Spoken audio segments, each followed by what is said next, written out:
Puji Tuhan, kita bersyukur pada Tuhan yang sudah memimpin gereja kita sampai usia 20 tahun. Tanggal 2 September tahun 2001, 20 tahun yang lalu. Tuhan sudah pimpin gereja kita dimulai di Semarang ini dengan pertolongan Tuhan. Dan kita bersyukur sampai sekarang ini banyak jiwa dibenangkan, banyak beberapa orang hamba Tuhan diutus, ya. Mereka menjadi hamba Tuhan, kita bersyukur untuk segala berkat Tuhan. Dan biarlah kita menyanyikan satu lagu kenangan yang saya dengan pertolongan Tuhan bisa membuatnya, mengubahnya. Dia yang memulai karya yang baik di antara kita, Rohnya memulai karya yang baik di antara kita, akan meneruskannya sampai pada akhirnya pada hari Kristus Yesus, yang saya ambil dari Filipi 1 ayat yang ke-6. Dialah Allah yang setia melampaui kegagalan manusia. Mari kita nyanyikan lagu bersama-sama, Filipi 1 ayat 6.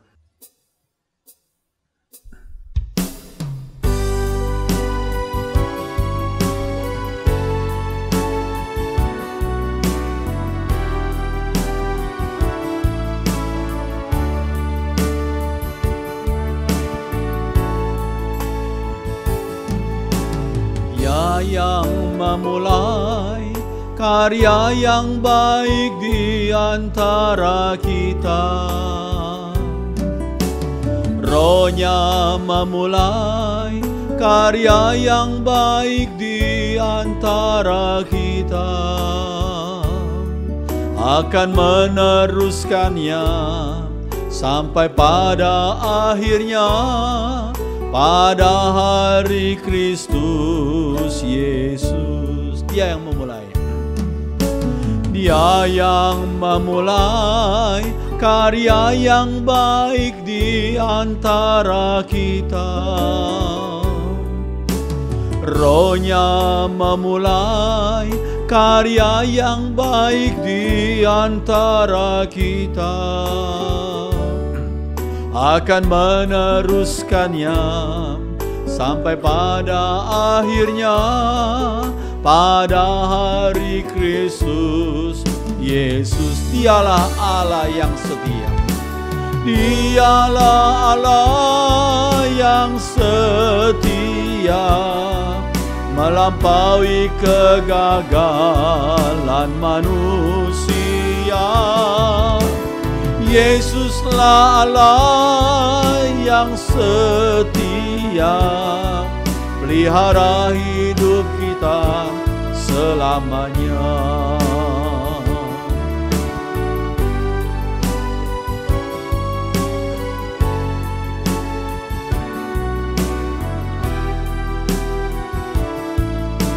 Perempuan saja.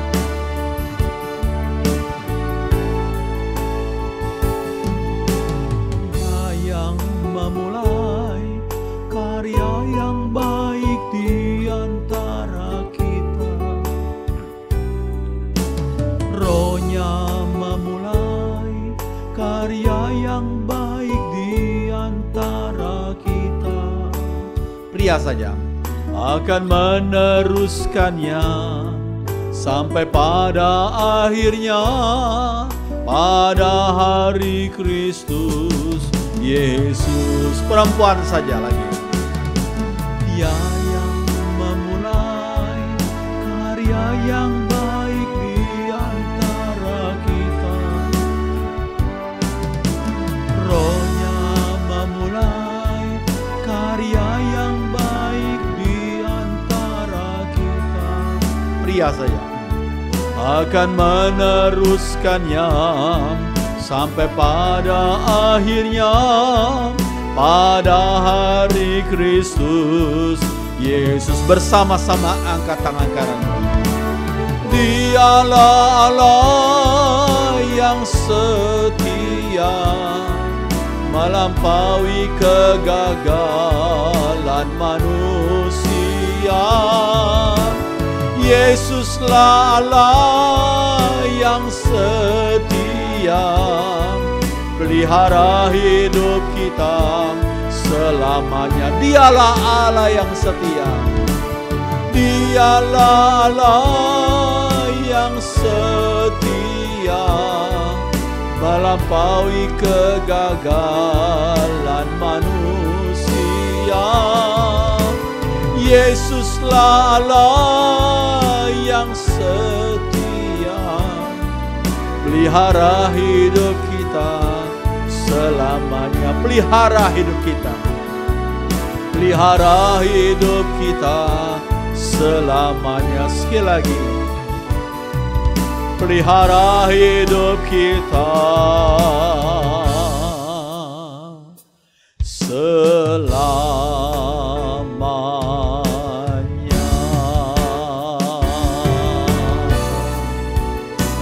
Haleluya. Terima kasih Tuhan. Puji Tuhan, mari kita merenungkan firman Tuhan dengan tema Ebenezer yang saya bacakan dalam 1 Samuel 7 ayat 12. Mari kita berdoa. Kami bersyukur untuk pertolongan Tuhan bagi gerejamu. Sampai usia 20 tahun Tuhan sudah pimpin gerejamu menghadapi, menjalani berbagai tantangan, tapi Tuhan sudah menolong. Terima kasih antara jiwa-jiwa yang Tuhan hantar di sini untuk mendengarkan firman Tuhan, untuk berdoa dan untuk hidup bagi Tuhan. Terima kasih, kami serahkan masa depan gereja ini selanjutnya. Kami tidak tahu apa yang akan terjadi ke depan dan siapa akan memimpin dan mengembalakan gerejamu selanjutnya. Tuhan yang akan mengatur segala perkara. Tuhan yang menyediakan orang yang tepat, hamba Tuhan tepat, untuk mengembangkan gerejamu, membawa banyak jiwa bagi Tuhan. Terima kasih, terima kasih. Kami ingin merenungkan firman Tuhan dengan tema Ebenezer. Sampai di sini Tuhan sudah tolong. Tuhan urapi hambamu yang menyampaikan firman. Dalam nama Tuhan Yesus kami berdoa. Haleluya. Amin. Ebenezer. Mari kita membaca dalam 1 Samuel 7 ayat 12. Mari kita baca sama-sama. Kemudian Samuel mengambil sebuah batu dan mendirikan antara Mizpah dan Yesana. Ia menamainya Ebenezer. Katanya, sampai di sini Tuhan menolong kita. Ebenezer, sampai di sini Tuhan menolong kita. Terus sekalian, dalam terjemahan bahasa Inggris, Today's English Version dikatakan begini. Then Samuel took a stone. Kemudian Samuel mengambil satu batu, set it up between Mizpah and Sen. Dan Sen. Menaruhnya di antara Mizpah dan Sen. And said, dan berkata, the Lord has helped us all the way. Tuhan sudah menolong kita dalam semua jalan.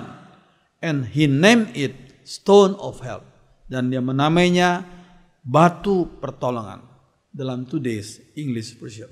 So sekalian, kalau kita membaca ayat ini, maka kita bisa mengingat akan kasih Tuhan yang luar biasa bagi umatnya bangsa Israel.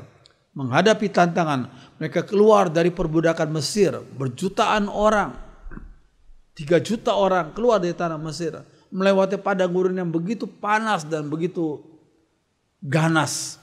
Tapi dengan pertolongan Tuhan selama 40 tahun, mereka menjalaninya dengan kasih Tuhan. Kita bersyukur dan berterima kasih. Gereja kita 20 tahun yang lalu kita mulai. Kita bersyukur Tuhan sudah pimpin gereja kita menghadapi tantangan. Di tengah-tengah kelemahan kita, di tengah-tengah kelemahan hamba-hambanya. Tapi Tuhan sudah menolong gereja kita. Kita bersyukur.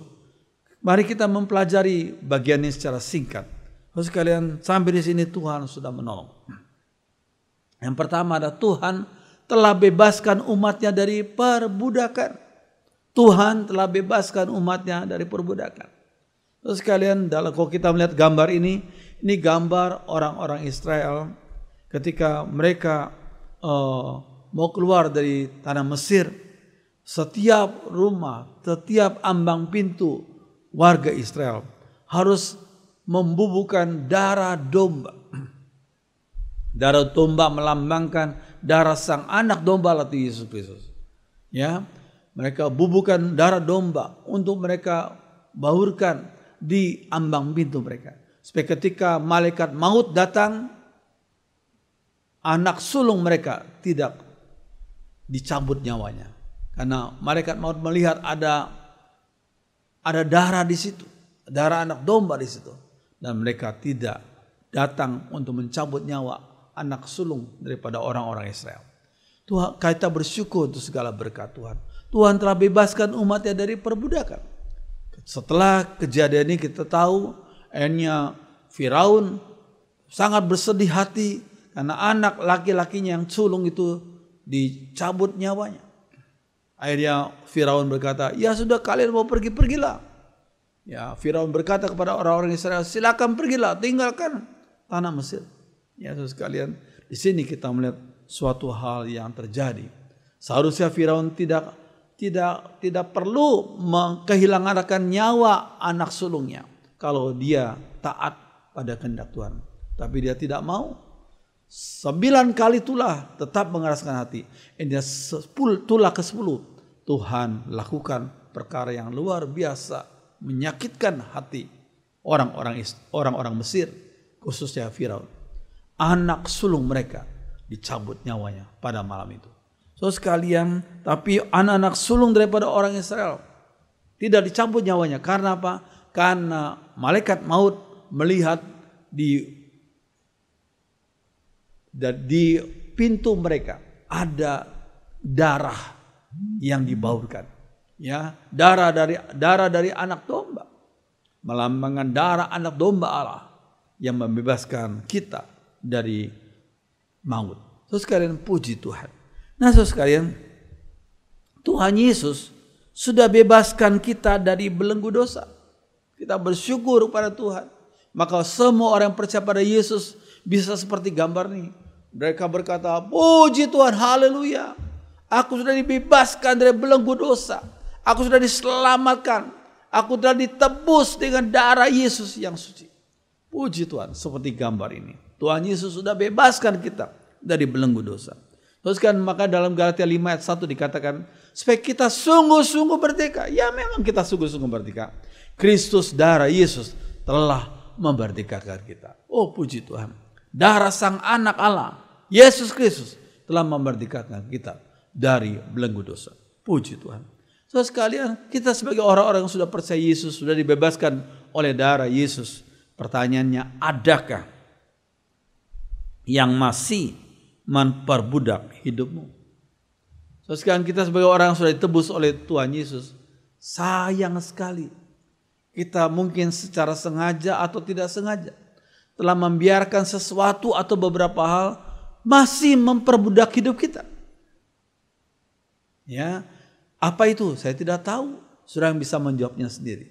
Tapi pada saat ini saya kasih contoh. Maaf, saya harus memberikan contoh yang mungkin menyinggung perasaan saudara. Tapi sebagai hamba Tuhan, saya mengatakan kebenaran firman Tuhan. Sebagai anak-anak Tuhan, saudara harus taat pada kebenaran firman Tuhan. Ya, saudara. Makanya sebagai hamba Tuhan yang menyampaikan kebenaran firman Tuhan kadang-kadang dibenci oleh sebagian orang yang masih senang dengan hal-hal, dengan perbuatan-perbuatan tertentu yang sebenarnya sedang memperbudak mereka. Tapi sebagai hamba Tuhan saya harus menyampaikan hal itu walaupun saya dibenci oleh sebagian orang. Terus sekalian, adakah yang masih memperbudak hidup? Terus sekalian kita ambil contoh. Nah ini terus sekalian. Ini sebatang rokok. Ternyata mengandung banyak racun. Mengapa saya harus sampaikan ini? Karena saudara harus lepas dari hal ini, dari belenggu ini. Ya, kenapa saya katakan harus? Karena ini batang-batang rokok ini penuh dengan racun. Kenapa saudara memasukkan racun itu ke dalam tubuh saudara? Kenapa saudara mengedarkannya? Kenapa saudara menjualnya? Sesuatu hal yang sungguh menjadi satu hal yang menjadi peringatan bagi kita. Sudah lihat dalam gambar ini, ya, dari ujung yang paling bawah ada racun namanya merkuri, ada yang namanya plum, ada yang namanya quadrons, ya, godrons, ada DDT.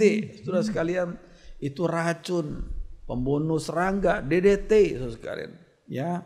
Kemudian ada lagi yang bernama sirin, ya, ada lagi yang bernama polonium. Nah, saudara mungkin ingat akan seorang aktivis HAM, hak asasi manusia, yang pernah dibunuh oleh sebagian orang dengan racun arsenik. Nah, dalam sebatang rokok itu ada racun arseniknya. Dikatakan poison violent, jahat. Ya. Kemudian ada lagi yang namanya butane, nikotin. Kita mungkin cuma ingat kata nikotin. Tapi nikotin hanya salah satu racun dalam rokok. Kemudian ada lagi yang bernama amoniak. Oh, sudah amoniak. Ya, saudara sekalian, ada lagi yang bernama Aksid, ya. Oh, saudara sekalian, sudah lihat di situ tulisan-tulisan. Jadi apa yang saya sampaikan bukanlah bohong, bukan buatan manusia. Tapi memang sungguh-sungguh realita. Kalau saudara sebagai anak-anak tebusan Tuhan, mengapa saudara masih biarkan diri saudara, tubuh saudara diperbudak oleh hal-hal yang najis, hal-hal yang membuat saudara menjadi menerima racun itu. Terus sekalian, biarlah kita sebagai anak tebusan Allah percaya pada Yesus, tinggalkan segala kebiasaan-kebiasaan yang buruk, biarlah kita boleh hidup sesuai dengan kehendak Tuhan. Terus sekalian, saya pikir ini suatu hal yang penting. Sudah lihat berikutnya ini. Sebagian orang tidak bisa bayar uang sekolah anak. Anak-anaknya harus sekolah, tapi dia nggak bisa bayar uang sekolah. Tapi bisa beli rokok 2 bungkus per hari. Bukankah orang itu adalah orang egois? Dia bisa beli 2 bungkus rokok per hari. Padahal rokok itu penuh dengan racun. Tapi untuk membayar uang sekolah anak nggak ada duit. Sudah, ini bukannya suatu hal yang aneh. Dan kalau ada orang Kristen yang bersikap demikian, bukankah orang itu disebut orang yang jahat sebenarnya?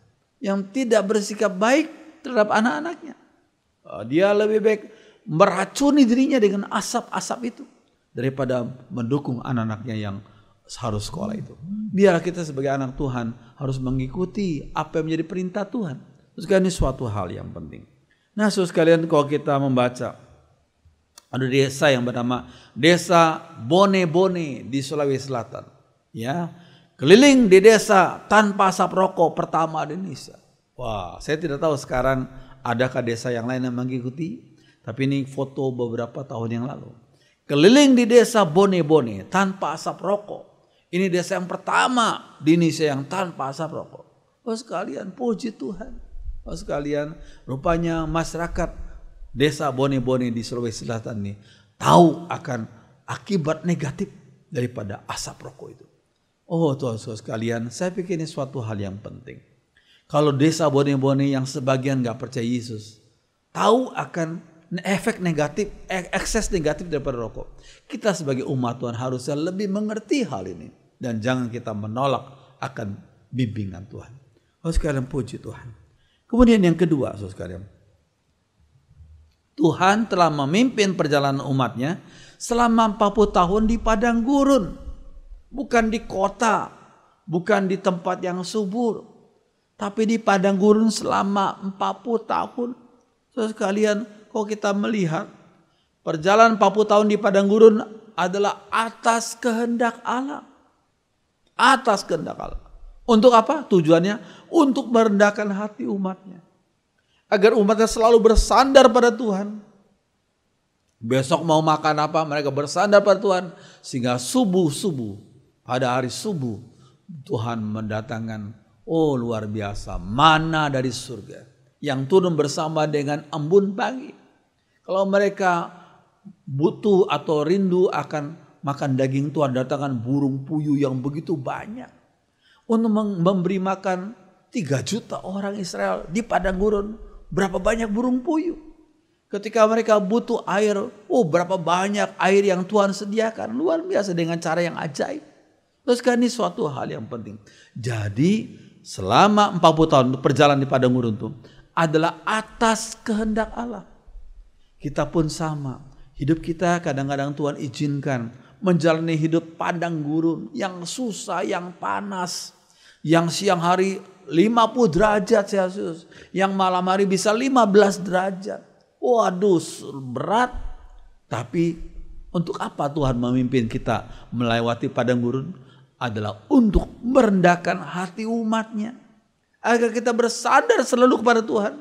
Agar hati kita yang degil ditaklukkan, dilunakkan oleh Tuhan. Oh puji Tuhan. Terus kan ini suatu hal yang penting. Nah, dalam Ulangan 8 ayat yang kedua dikatakan, ingatlah kepada seluruh perjalanan yang kau lakukan atas kehendak Tuhan. Atas kehendak Tuhan. Seluruh perjalanan yang kau lakukan atas kehendak Tuhan. Allahmu. Di padang gurun selama 40 tahun ini. Dengan maksud merendahkan hatimu. Merendahkan hatimu. Agar kau selalu bersandar pada Tuhan. dan mencobai engkau untuk mengetahui apa yang ada dalam hatimu, yakni apakah engkau berpegang pada perintah Tuhan atau tidak. Terus hidup kita pun sama. Kita Tuhan izinkan melewati masa-masa yang berat dalam bisnis, dalam pekerjaan, dalam studi, dalam pergaulan. Seperti kita melewati padang gurun yang kering, yang panas itu. Yang malam hari dingin itu 15 derajat. Terus sekalian, untuk apa? Untuk merendahkan hati kita.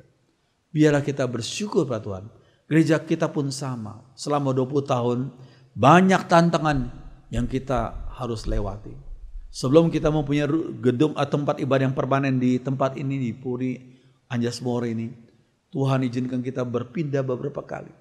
Ya, saudara sekalian, kita bersyukur walaupun tantangan begitu berat, tapi Tuhan menyertai kita, menguatkan kita, mencukupi kebutuhan kita. Kita bersyukur untuk hamba Tuhan yang Tuhan utus, melayani pekerjaan Tuhan, menjadi pemain musik. Ya, kita bersyukur untuk jemaat Tuhan yang Tuhan kirim untuk beribadah di setiap minggunya. Puji Tuhan. Oh haleluya. Nah saudara sekalian, Tuhan itu bisa memberikan pimpinan yang negatif kepada umatnya. Kadang-kadang kita hanya berpikir kalau Tuhan pimpin pasti yang positif. Tapi kita lupa. Firman Tuhan mengajar kita, memberitahu kita bahwa Tuhan bisa memberikan pimpinan yang negatif kepada umatnya. Bahkan pada waktu Tuhan Yesus menjadi manusia, menjelma 2000 tahun yang lalu, ya, setelah beliau dibaptiskan, maka Bapa di surga, Roh Kudusnya, melalui Roh Kudusnya, memimpin dia kemana? Terus kan dikatakan apa? Maka Yesus, dalam Matius 4 ayat 1 dikatakan, maka Yesus dibawa oleh Roh, yaitu Roh Kudus, ke padang gurun untuk dicobai iblis.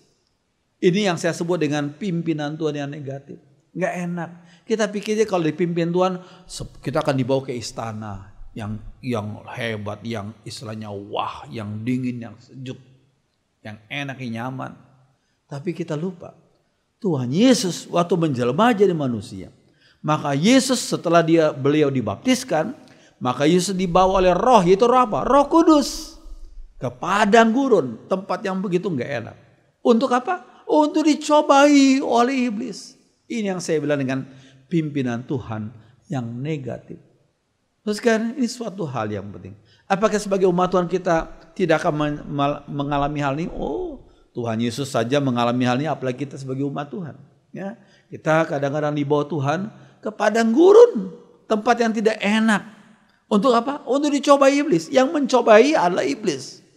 Cobaan adalah tujuannya untuk menjatuhkan kita. Kalau ujian tujuannya untuk menaikkan level kita. Ya, kita tahu sebelum kita naik kelas kita harus melewati ujian dulu. Tapi kalau cobaan itu untuk menghancurkan kita. Terus sekalian, maka Yesus dibawa oleh Roh ke padang gurun untuk dicobai iblis. Terus sekalian, ya, apa tujuannya? Terus sekalian, Ibrani 2 ayat 10 dikatakan, dalam bahasa Inggris dikatakan, so God did the right thing. Maka Allah itu melakukan hal yang benar. When he made Jesus perfect by suffering. Ketika Allah Bapa membuat Yesus, manusia Yesus sempurna. Manusia Yesus sempurna. Lewat apa? Lewat penderitaan. Manusia Yesus disempurnakan lewat penderitaan. Apalagi kita sebagai umat Tuhan juga sama. Kita menghadapi tantangan, pergumulan, penderitaan. Untuk apa? Membuat kita semakin sempurna di hadapan Tuhan. Oh puji Tuhan. Terus sekalian, ini suatu hal yang penting sekali. Nah saudara sekalian, Tuhan itu memberkati sesuai dengan sikon dan kebutuhan umatnya. Tuhan tuh tahu sikon kita, hingga dia selalu memberikan berkatnya sesuai dengan sikon, situasi, kondisi, dan sesuai dengan kebutuhan umatnya. Terus sekalian, Keluaran 13 ayat 21 dikatakan, Tuhan berjalan di depan mereka pada siang hari dalam tiang awan. Tuhan tahu di padang gurun itu sinar matahari begitu teriknya, bisa 50 derajat. Makanya Tuhan menyediakan bagi umatnya yang 3 juta orang itu seperti payung yang raksasa luar biasa untuk memayungi 3 juta orang. Maka dikatakan tiang awan seperti payung, ya, untuk juga menuntun mereka di jalan, ya. Dan pada waktu malam mereka, Tuhan tahu bahwa pada waktu malam padang gurun bisa jadi 15 derajat. Sehingga mereka butuh perapian, ya, untuk mereka menghangatkan tubuh mereka. Pada waktu malam Tuhan menyediakan tiang api untuk menerangi mereka. Sehingga mereka dapat berjalan siang dan malam. Oh, puji Tuhan. Mari kita baca sama-sama yang huruf yang miring ini. Tuhan berjalan di depan mereka pada siang hari dalam tiang awan, untuk menuntun mereka di jalan, dan pada waktu malam dalam tiang api untuk menerangi mereka, sehingga mereka dapat berjalan siang dan malam. Oh, sekalian, puji Tuhan. Tuhan memberkati umatnya sesuai dengan situasi kondisi, dan sesuai dengan kebutuhan umatnya. Puji Tuhan. Terus sekalian, lalu apa lagi? Kalau kita membaca firman Tuhan indah sekali. Tuhan tuh memberikan mana selama di padang gurun 40 tahun. Bayangkan berapa banyak roti yang dibutuhkan untuk memberi makan 3 juta orang. Berapa banyak makanan, sehingga setiap waktu pas embun pagi turun, Tuhan kirimkan mana, ya, bersama dengan embun pagi itu.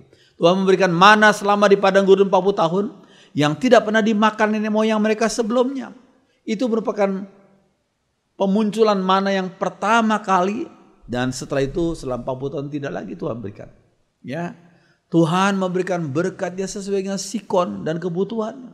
Ya, mana tidak pernah dimakan oleh nenek moyang mereka. Berarti apa? Tuhan tuh memberikan berkat kepada umatnya, sifatnya dengan cara surprising, yang mengejutkan, sesuai dengan kebutuhan yang mereka perlukan. Kita pun sama, menghadapi tantangan pergumulan, kita pikir sudah kelihatan nggak ada jalan, semua tertutup. Tuhan kok bisa melakukan hal yang surprising, yang mengejutkan. Seperti Tuhan memberikan mana yang nggak pernah turun sebelumnya, ya, yang surprising. Itu yang Tuhan berikan. Terus sekalian, ini suatu hal yang penting. Nah, saudara lihat gambar ini. Tuhan memberikan perlengkapan yang tepat bagi ciptaannya, sesuai dengan sikon dan kebutuhan. Kita lihat beruang salju ini, ya, tubuhnya, kulitnya begitu tebal, ya, karena dia hidup di salju yang dingin, sehingga Tuhan memberikan perlengkapan yang sesuai dengan kebutuhannya, yaitu berupa kulit dan bulu yang tebal untuk melindungi mereka dari cuaca yang dingin. Demikian juga kita. Tuhan taruh kita di tempat yang panas kah? Di tempat yang dingin kah? Tuhan taruh kita di tempat yang bagaimanakah? Tuhan memberikan kepada kita perlengkapan yang sesuai dengan sikon dan kebutuhan kita. Beruang saja diberikan perlengkapan kulit yang begitu tebal, bulu yang begitu tebal. Apalagi kita sebagai umatnya, sebagai anak-anaknya. Kita pasti disediakan berkat-berkat yang cocok, yang sesuai dengan sikon dan kebutuhan kita. Puji Tuhan. So sekalian, lalu Tuhan itu maha kuasa, ya. Tuhan itu maha kuasa. Jika itu kehendaknya itu penting sekali. Bukit batu pun bisa mengeluarkan air. Dari mana? Bilangan 20 ayat 11. Bukit batu bisa mengeluarkan air untuk diminum oleh 3 juta orang. Luar biasa. Ini mujizat yang luar biasa. Biasa orang menggali air dari tanah, ya. Ini dari bukit batu, ya, bisa mengeluarkan air, memberi minum 3 juta orang. Ini suatu hal yang luar biasa. Jika itu kehendaknya, yang penting itu, kalau ini kehendak Tuhan, bukit batu pun bisa mengeluarkan air. Oh, saudara, puji Tuhan. Nah, saudara yang berikutnya, Tuhan tuh memberkati umatnya dengan kesehatan dan pakaian yang awet. Saudara sekalian, kita butuh pakaian yang awet, bukan? Tapi di tempat yang panas, pakaian karena seringkali dipakai sehingga kena keringat yang asin, akhirnya pakaian kita menjadi lusuh juga. Nah, saudara sekalian, tapi Tuhan tuh memberikan berkat kepada umatnya di padang gurun dengan pakaian yang awet. Pakaian yang awet. Kesehatan yang awet. Sudah lihat, ya, orang ini berjalan di padang pasir. Panasnya luar biasa. Kok Tuhan berikan kesehatan yang luar biasa, yang prima kepada umatnya. Pakaian yang bagus, yang awet. Terus kalian puji Tuhan. Ya. Terus kalian berkat Tuhan tidak selalu sama pada sikon yang berbeda. Tuhan tuh maha tahu akan sikon kita, situasi kondisi kita. Di tempat yang panas seperti padang gurun, Tuhan memberikan berkat sesuai dengan sikon. Di tempat yang dingin seperti kutub, Tuhan memberikan berkat yang sesuai dengan sikon. Terus sekarang ini suatu hal yang penting. Yuk kita baca yang hijau ini. 1, 2, 3. Berkat Tuhan tidak selalu sama pada sikon yang berbeda. Oh puji Tuhan. Terus sekalian kalau kita melihat selanjutnya. Pernahkah kita bersyukur untuk anggota-anggota tubuh kita? Ya, kita sudah anggap ini suatu hal yang biasa. Tapi kita bersyukur, sebenarnya harus bersyukur untuk setiap anggota tubuh kita. Ya, saya kasih contoh satu hal yang kecil saja, yang remeh, yang kita anggap remeh. Yaitu sekarang lihat ini gambar ini. Berapa harga air matamu? Sudah tahu waktu kita kedip, setiap kali kita kedip itu kita mengeluarkan air mata untuk melumasi mata kita. Ya, kalau setiap kali kedip nggak ada air mata, akhirnya kering dan akan rusak, bisa merusak akan bola mata kita. Tapi kita bersyukur setiap kali kedip ada air mata, sehingga orang yang sering kali kedip gini bisa keluar air mata banyak, saudara sekalian. Nah, saudara sekalian, kalau kita melihat selanjutnya, nah ini harga yang sekian tahun yang lalu, saya nggak tahu harga sekarang ya. Berapakah harga air mata buatan yang 40 ml itu? Per bulan, 1 bulan tuh orang yang kering matanya harus pakai air mata buatan. 1 bulan 40 ml. Waktu itu harganya, saya tidak tahu sekarang, 300.000 rupiah, bayangkan.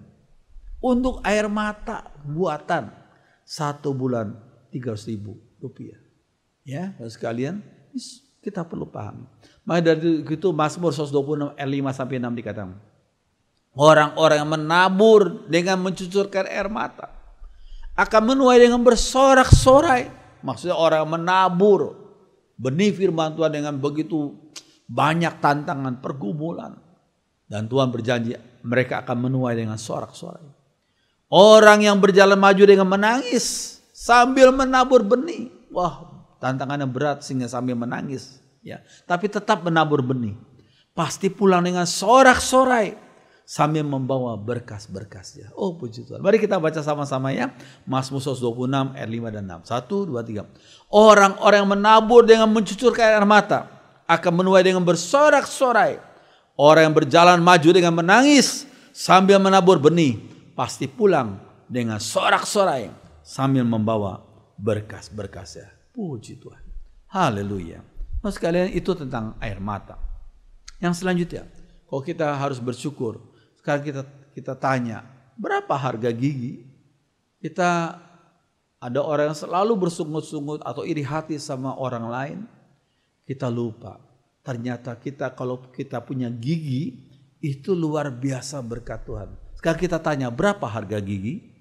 Terus sekalian, 1 gigi yang ditanam itu perlu beberapa juta tanpa syaraf. Tanpa syaraf. Gigi kita yang asli ini pakai sarafnya. Kalau gigi palsu nggak ada syarafnya. Saudara sekalian lihat, 1 gigi yang ditanam beberapa juta tanpa syaraf. Terus kalian kalau kita melihat, oh banyak berkat yang luar biasa dalam tubuh kita. Sekarang bisa ambil contoh, orang yang cangkok ginjal. Ini harga beberapa tahun yang lalu. Harga cangkok ginjal tuh 1 ginjal tuh 750 juta rupiah. Itu harga beberapa tahun yang lalu. 750 juta rupiah. Terus kalian, bahkan bukan hanya itu saja. Kita harus mempersiapkan dana lebih 20-30% lagi dari 750 juta itu. Untuk pemeriksaan awal dan pemulihan pasca operasi. Jadi kalau kita punya ginjal yang baik, yang sehat. Ya, itu sungguh anugerah Tuhan luar biasa. Yang harus kita bersyukur. Jangan kita selalu iri hati dan bersungut-sungut kepada Tuhan. Sekarang kita bersyukur pada Tuhan. Nah, saudara sekalian selanjutnya. Tuhan itu yang Maha Kasih mendisiplin umatnya. Ya, Tuhan itu yang Maha Kasih mendisiplin umatnya. Remember that the Lord your God corrects and punish you just as a father disciplines his children. Ingat, Allah, Tuhan Allahmu itu mengkoreksi dan menghukum kamu, menghukum Anda seperti seorang ayah mendisiplin anak-anaknya. Terus kan Allah itu seperti ayah yang mendisiplin anak-anaknya. Terus kan kata disiplin itu dari kata disciple. Ya, disiplin dari kata disciple artinya murid. Ya, tujuan disiplin adalah untuk menjadikan umatnya menjadi murid kebenaran. Ini penting sekali. Tuhan tuh mendisiplin umatnya. Jadi kalau mereka salah, mereka malas, mereka keras kepala, Tuhan mendisiplin. Tujuan apa? Untuk mendisiplin, menjadikan umatnya menjadi murid kebenaran. Puji Tuhan. Nah sekalian, kalau kita melihat pengalaman yang menyakitkan, bisa menjadi mutiara. Bisa menjadi mutiara rohani bagi kehidupan umatnya. Nah sekalian, sudah lihat gambar ini. Ini mutiara dikeluarkan, diambil dari tubuh kerang. Terus sekalian, kalau kita melihat mutiara di tubuh kerang, bagaimana kok kerang bisa menghasilkan mutiara? Ternyata ada semacam pasir yang kotor masuk ke tubuh kerang. Terus sekalian, kerang nggak punya tangan, bagaimana bisa mengeluarkan pasir yang tajam itu? Ternyata karena nggak punya tangan, Tuhan memberikan fasilitas yang lain, yaitu semacam lendir. Lendir yang dikeluarkan dari tubuh kerang itu satu hari membungkus pasir itu 1 lapis.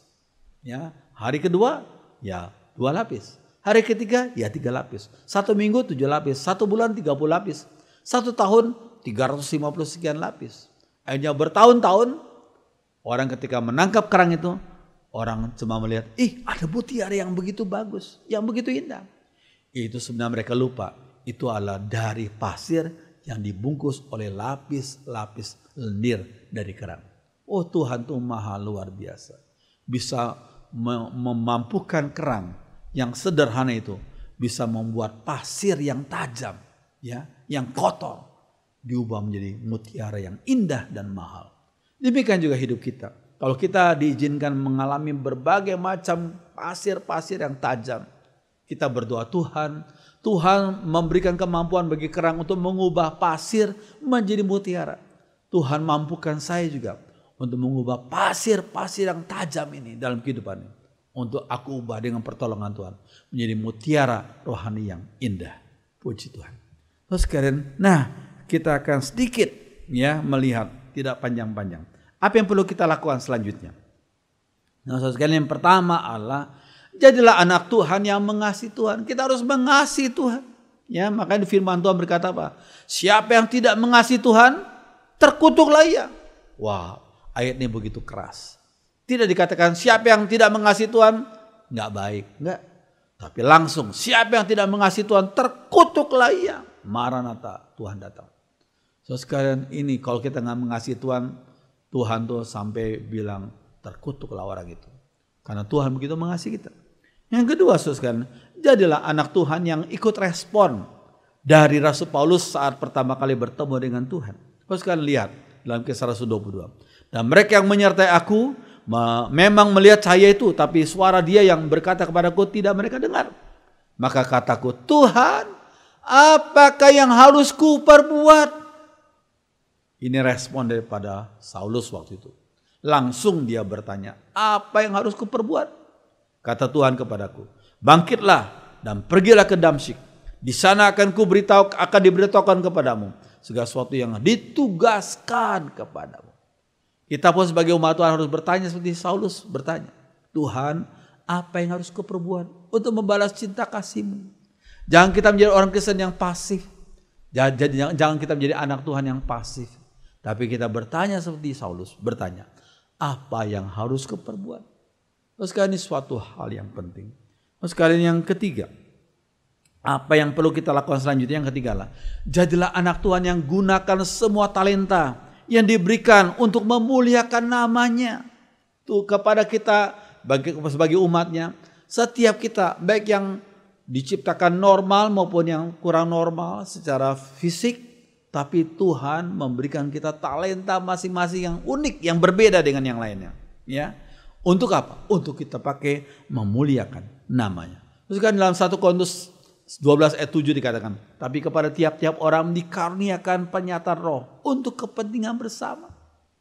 Kita lihat Nick Vujicic yang gak punya 2 tangan, gak punya 2 kaki, tapi diberikan kemampuan luar biasa, ya, sehingga Tuhan pakai dia untuk menjadi berkat bagi jutaan orang di beberapa puluh negara, di berbagai tempat di dunia ini. Terus kalian, kita pun sama, kepada tiap-tiap orang dikaruniakan penyataan roh untuk kepentingan bersama. Kita gunakan, kita temukan talenta dalam hidup kita masing-masing. Dan kita lakukan, kita praktekkan, kita maksimalkan penggunaan talenta itu untuk memuliakan nama Tuhan dan menjadi berkat bagi banyak orang. Terus kan akhirnya, selalu ingat seruan dari Rasul Paulus yang kita sudah baca tadi. Sekalian, yuk kita baca sama-sama ayat ini ya. Siapa yang tidak mengasihi Tuhan, terkutuklah ia. Maranatha. Yuk mari kita baca sekali lagi yang biru ini. 1 Korintus 16 ayat 22. Siapa yang tidak mengasihi Tuhan, terkutuklah ia. Maranatha. Biarlah setiap kita sebagai umatnya ingat akan kasih Tuhan dan coba mengasihi Tuhan dalam hidup kita. Memuliakan Tuhan. Sehingga kita menjadi orang-orang yang berkenan di hati Tuhan. Amin. Mari kita menyanyikan lagu yang tadi kita nyanyikan bersama. Dia yang memulai karya yang baik di antara kita. Rohnya memulai, yaitu Roh Kudus yang memulai karya yang baik di antara kita. Akan meneruskannya sampai pada akhirnya. Pada hari Kristus Yesus. Bahwa Allah itu Allah yang setia. Melampaui kegagalan kita. Yesus Allah yang setia. Pelihara hidup kita selamanya. Mari kita berdiri nyanyikan lagu ini bersama-sama.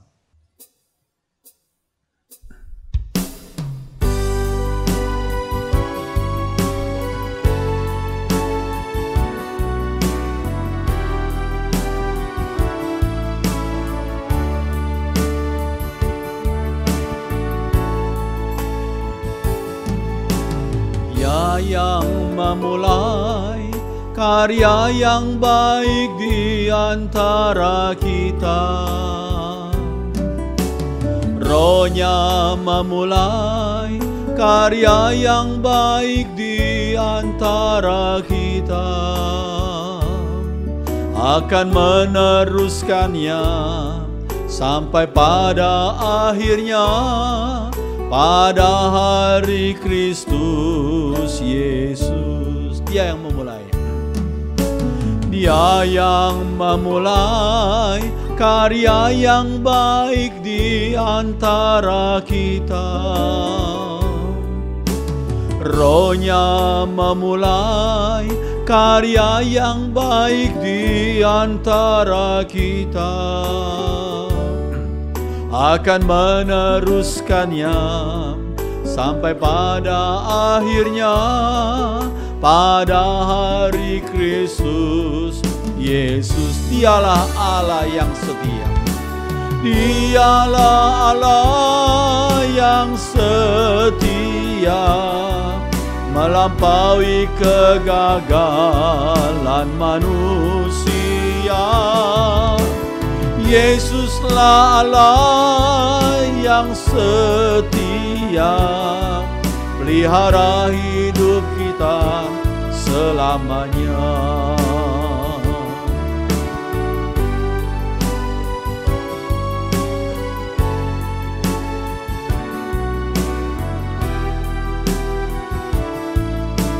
Perempuan saja.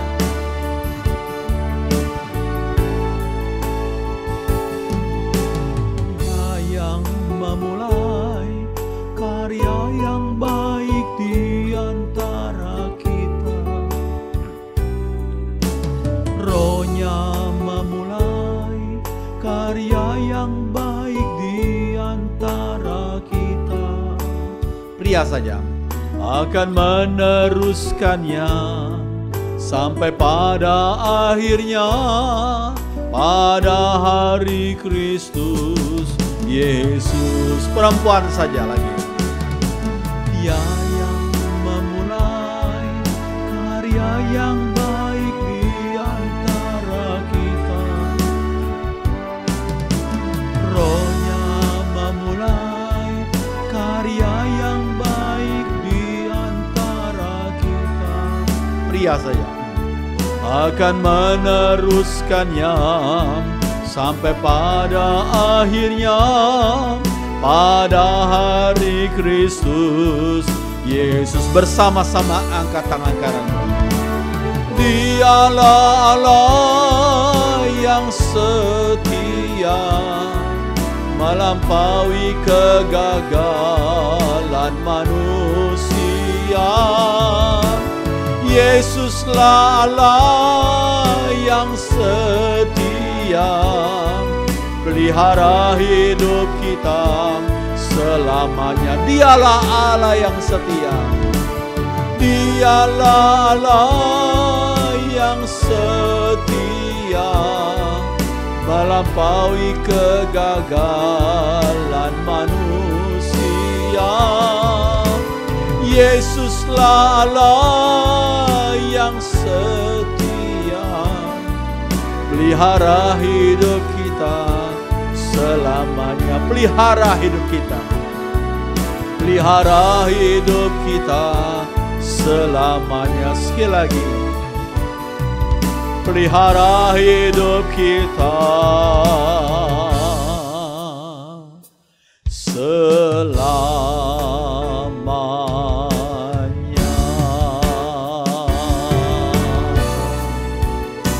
Haleluya. Terima kasih Tuhan. Engkau sungguh setia, walaupun kami seringkali tidak setia. Engkau sungguh baik, dan kebaikan-Mu luar biasa melampaui kegagalan kami. Selama 20 tahun bagaimana Tuhan sudah pimpin gereja-Mu. Gereja yang kecil, gereja yang punya banyak kelemahan. Tapi Tuhan sudah pimpin lewat gereja ini ada beberapa orang yang menjadi hamba Tuhan. Terima kasih dan terima kasih. Lewat gereja ini ada banyak orang dimenangkan bagi Tuhan. Ada banyak orang dibimbing ke jalan benar. Hamba-Mu yang lemah Tuhan sudah pimpin. Terima kasih penyertaan-Mu bagi gereja-Mu. Kami tidak tahu apa yang akan terjadi gereja-Mu ke depan. Tapi kami serahkan. Kami percaya Tuhan Yesus sudah ada di muka kami. Membuka peluang kesempatan bagi kami. Tuhan pimpin masa depan gereja-Mu selanjutnya. Tuhan yang akan atur segala perkara. Terima kasih, terima kasih. Terima kasih. Dalam nama Tuhan Yesus kami sudah berdoa. Semua orang beriman mengatakan amin. Silakan duduk, Tuhan berkati.